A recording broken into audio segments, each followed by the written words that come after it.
The observation deck of Station Terminus 7 hummed with the perpetual vibration of antimatter reactors buried 3 kilometers below the reinforced titanium plating.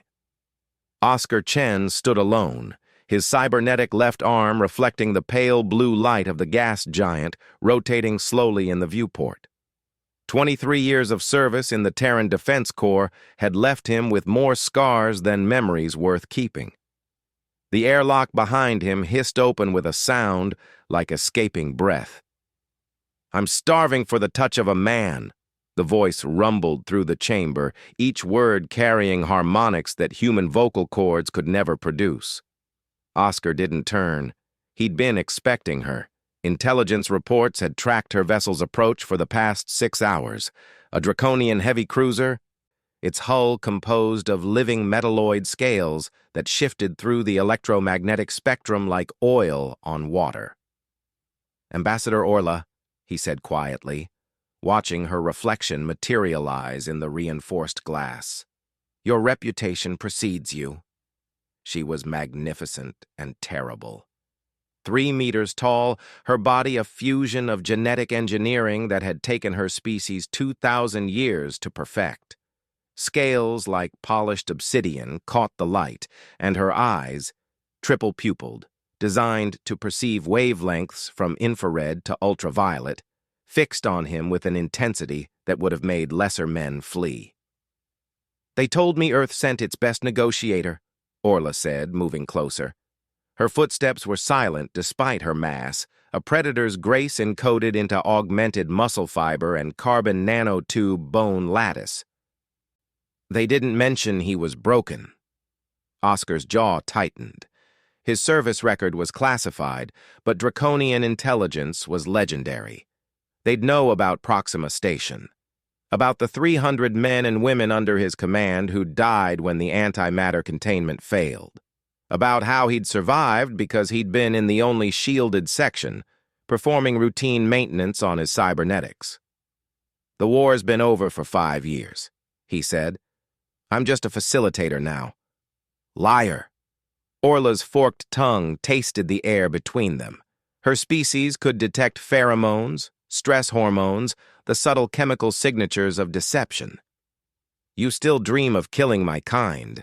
I can smell the adrenaline spiking in your bloodstream right now." She wasn't wrong. Oscar's neural implants were flooding his system with combat stimulants. Old military programming he couldn't fully delete, but he'd learned to function through it, to let the hate flow through him like radiation, deadly if held too long, manageable if channeled correctly. "The treaty negotiations," he said, changing the subject with the bluntness of a man who had nothing left to lose. "Your government requested this meeting specifically. Why?" Orla laughed, a sound like grinding metal.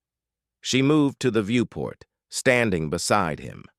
This close, he could see the neural interface ports along her spine, the bioluminescent patterns beneath her scales that shifted with her mood, currently showing deep purple, which his briefing materials had identified as contemplation mixed with hunger.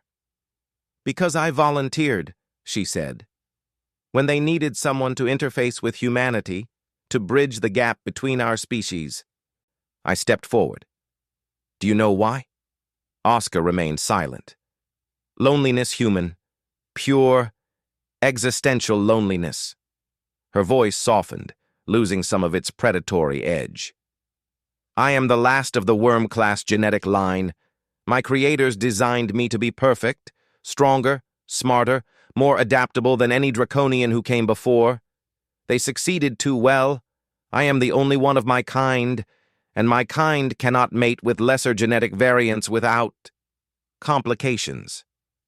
She turned to face him fully, and Oscar saw something in those alien eyes he hadn't expected. Vulnerability. "Your species fascinates me," Orla continued. "You're fragile, short-lived, driven by emotions that make no logical sense. You throw yourselves into certain death for abstract concepts like honor and duty. You're beautiful in your inefficiency." "We're also the species that fought yours to a standstill," Oscar reminded her. "Yes." Her tail, a muscular appendage enhanced with quantum processors that increased her reaction time to near precognitive levels, swayed behind her. That too, that most of all. The station's AI chimed softly, announcing the arrival of the diplomatic delegation. 17 ambassadors from across the Terran sphere, accompanied by security details and enough political baggage to fill a cargo hauler. "They'll expect me to negotiate trade routes," Orla said. "Technology exchanges, mutual defense pacts against the Centauri swarm." She moved closer to Oscar, close enough that he could feel the heat radiating from her genetically enhanced metabolism. "But what I want, what I need, they cannot authorize or regulate with their precious treaties." Oscar's hand moved instinctively to the plasma pistol at his hip, more reflex than threat. "I'm not asking you to love me, human," Orla said, her tone sharp enough to cut steel. "I'm asking you to see me, to acknowledge that beneath all this," she gestured at her augmented form, "I am as alone as you are, perhaps more so." The airlock opened again. The delegation was arriving.